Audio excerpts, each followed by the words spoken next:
आपके पास 5 सेकंड है। 5 सेकंड में आपको बताना है कि बिजली की खोज इनमें से सबसे पहले किसने किया है। A. Thomas Edison, B. Michael Faraday, C. इनमें से कोई नहीं।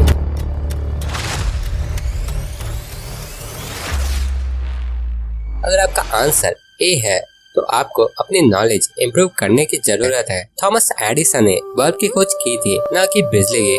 अगर आपने ऑप्शन नंबर बी चुना है, आप में से ज्यादातर लोगों को इसका आंसर पता ही होगा कि बिजली की खोज माइकल फैराडे ने किया है। पर क्या होगा अगर मैं कहूँ ये झूठ है? हमें स्कूल कॉलेजों में यही सिखाया जाता है कि बिजली की खोज माइकल फैराडे ने किया है, पर ये एक आधा अधूरा सच है।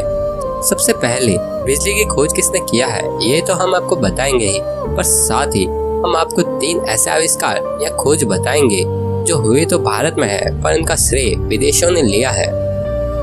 सबसे पहला इन्वेंशन जो हम आपको बताएंगे उस पर शायद ही आप यकीन कर पाए। भले ही आप एक देशभक्त होंगे, पर जो आविष्कार मैं आपको बताने वाला हूँ आप उस पर विश्वास नहीं कर पाओगे कि ये आविष्कार भारत में हुआ है। हम बात कर रहे हैं मिश्र धातु की।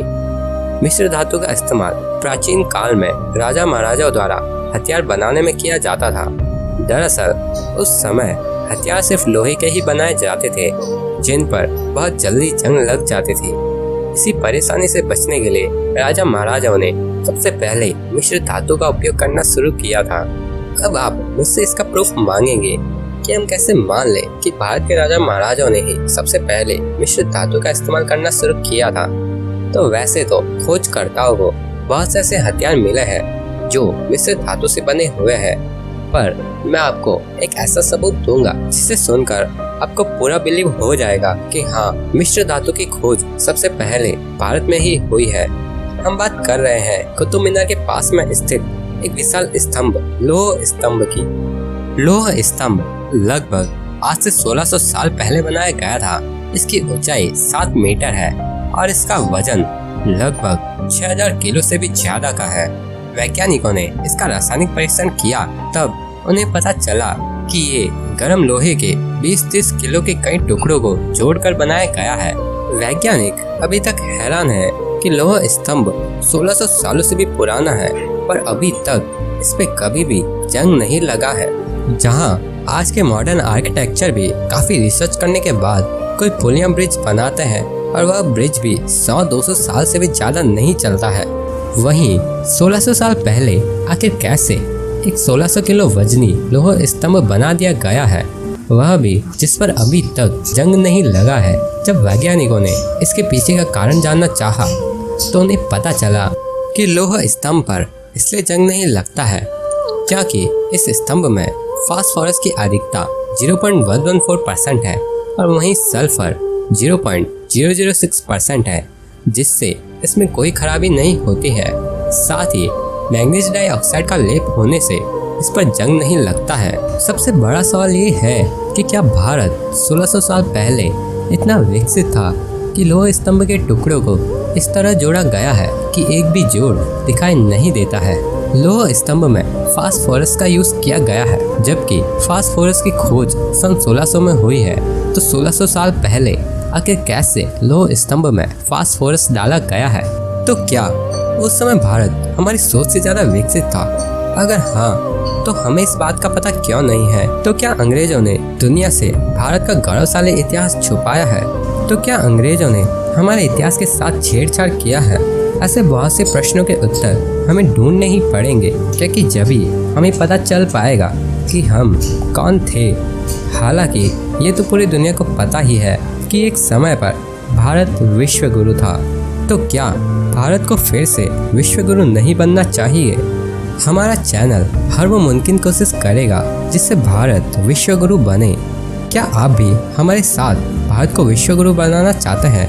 अगर हाँ, तो आप अभी हमारे चैनल को सब्सक्राइब कर सकते हैं, जिससे आप और हम मिलकर हर वो कोशिश करेंगे जिससे भारत विश्व गुरु बन सके। जैसा कि आप सभी ने जाना कि मिश्र धातु की खोज भारत में ही हुई है, उसी तरह हमने वीडियो की शुरुआत में बताया था कि माइकल फैराडे ने बिजली की खोज नहीं की है। माइकल फैराडे ने आधुनिक समय में बिजली की खोज किया है और सारा श्रेय विदेशों ने ले लिया। पर असल में बिजली की सबसे पहले खोज भारत में ही हुई है। जहां भारत के ही कुछ बेवकूफ लोग ये मानते हैं कि प्राचीन काल में भारत अनपढ़ था, वहीं विदेशों के बड़े बड़े वैज्ञानिक भी ये मानते हैं कि प्राचीन काल में भारत काफी विद्वान था। जब थॉमस एडिसन बल्ब की खोज करने में लगे हुए थे तब उन्हें कुछ भी समझ नहीं आ रहा था और वे काफी किताबों को पढ़ रहे थे। उन्हीं में से अगस्त जी के द्वारा रचित एक श्लोक को पढ़ा और वो श्लोक पढ़ते पढ़ते ही सो गए। पर जब वे सो रहे थे तो उन्हें उस श्लोक का अर्थ समझ में आया और उसके बाद उन्होंने बल्ब का इन्वेंशन कर दिया। ये बात खुद थॉमस एडिसन ने ही कही है। अगर आप चाहते हैं तो आप गूगल भी कर सकते हैं। तो अब हम बताते हैं उस श्लोक का अर्थ। इस श्लोक में लिखा है कि एक मिट्टी का पात्र लेकर उसमें ताम्र पट्टी का यानी कि कॉपर सीड और कॉपर सल्फेट डालकर उसके बीच में लकड़ी का भूसा मिला गीली मिट्टी को डालकर उसके ऊपर लोस्ट यानी कि जिंक और मरकरी डालकर जब हम तारों को मिलाएंगे तो उससे मित्रवर्ण शक्ति यानी कि इलेक्ट्रिसिटी पैदा होगी। ऐसे ही विद्युत के बहुत से उपयोग अगस्त ऋषि ने हमें बताया है। इस श्लोक का अर्थ जानकर उन लोगों को अब और किसी प्रूफ की जरूरत नहीं होगी कि प्राचीन काल में भारत बहुत ही ज्यादा विद्वान और आधुनिक था। भारत का वह प्राचीन ज्ञान समय समय पर हमें मिलता ही रहता है। जैसे तीसरा आविष्कार जो हम आपको बताने वाला है वो उस समय में हुआ था जब भारत अंग्रेजों का गुलाम था। हम बात कर रहे हैं रेडियो के आविष्कार की। रेडियो का आविष्कार सबसे पहले जगदीश चंद्र बसु ने किया था।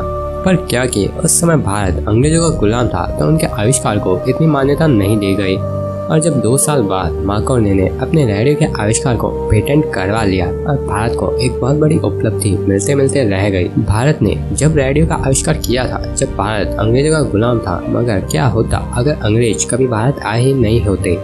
इस वीडियो में हमने 3 आविष्कार ही बताए हैं। अगर आप चाहते हैं कि हम ऐसे ही और आविष्कार भी आपको बताएं जो किए तो भारत में है पर उनका श्रेय विदेशों ने लिया है, तो इसके लिए आप कमेंट कर सकते हैं। आप सभी का बहुत बहुत धन्यवाद कि आपने हमारा वीडियो यहाँ तक देखा।